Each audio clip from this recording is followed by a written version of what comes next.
There is a moment in every person's life when they realize something unsettling. The more they explain themselves, the less they are taken seriously. They explain their decisions. They explain their boundaries. They explain their silence. And instead of earning understanding, they invite resistance. Respect does not grow from being understood. It grows from being self-contained. This is not about arrogance. It is not about dominance. It is about psychological grounding. When you stop explaining yourself, you don't become distant. You become solid. And solidity changes how people treat you. Explaining yourself is a subtle form of self-doubt. Most people believe explaining themselves shows intelligence, maturity, or fairness. Psychologically, it often signals the opposite. The human mind does not first analyze logic.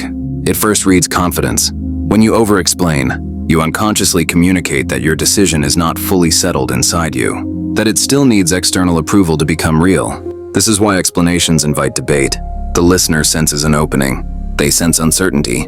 They sense permission. Even when your reasoning is correct, the act of explaining weakens the delivery. It shifts your position from authority to negotiator. Strong decisions do not require narration. They require presence. People with inner certainty speak briefly. They pause comfortably. They do not rush to fill silence. Over-explanation is often driven by fear. Fear of being misunderstood. Fear of being disliked.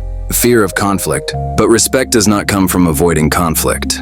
It comes from being able to tolerate it. When you stop explaining yourself, people feel a shift. They feel that your stance is no longer movable through words. That immovability is what the psyche respects.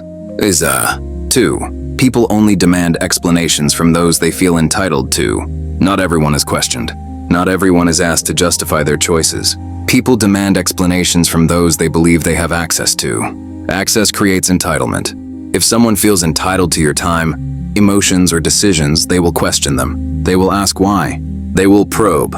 They will push. And every time you explain, you reinforce the belief, I am allowed to evaluate you. This dynamic slowly erodes respect. When you stop explaining, entitlement is disrupted. This disruption causes discomfort. Not because you did something wrong, but because a familiar pattern broke. Some people respond by pushing harder. Others withdraw. Neither response is random. Those who push harder were dependent on access. Those who withdraw were respecting boundaries. Stopping explanations is not rejection. It is redefinition. You are redefining your role from accessible to autonomous. Respect emerges when people realize they are no longer entitled to your internal process.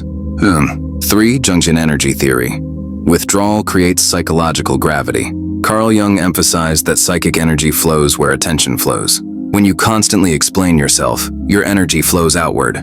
You are managing perception. You are correcting misunderstanding. You are defending identity. This disperses you. Dispersed energy feels light, easily influenced, easily challenged. When you stop explaining, energy consolidates inward. You stop chasing agreement. You stop feeding reactions. You stop participating in unnecessary psychological exchange. This inward consolidation creates gravity. People feel gravity before they understand it. They slow down around you. They listen more carefully. They choose words more deliberately, not because you demanded respect, but because your presence became heavier. Gravity is quiet power, and silence is its natural expression. 4. Why stopping explanations feels guilty and unnatural. The discomfort you feel when you stop explaining is learned. From childhood, many people are taught that worth comes from being agreeable, being reasonable, being liked. Explaining becomes a survival strategy. So when you stop, the nervous system reacts. This is dangerous. This feels rude. This might cost me connection.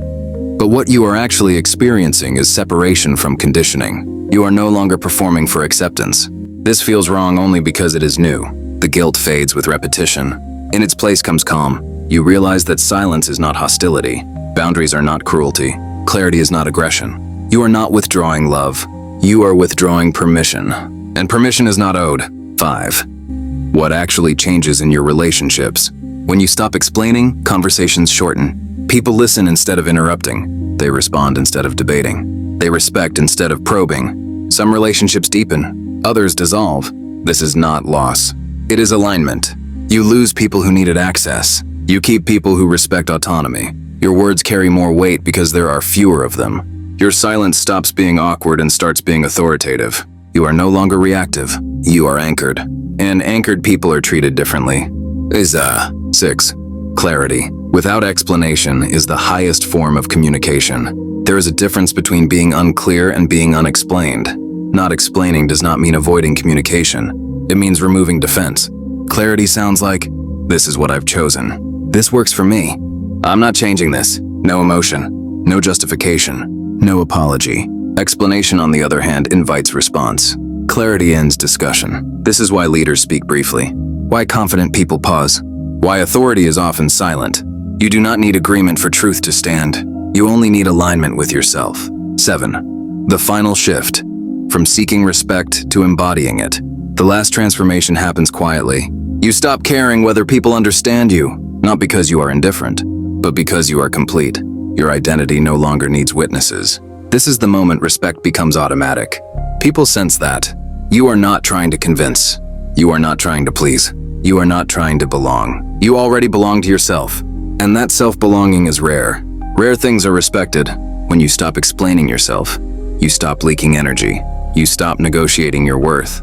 You stop performing clarity for others. You speak when necessary. You are silent when complete.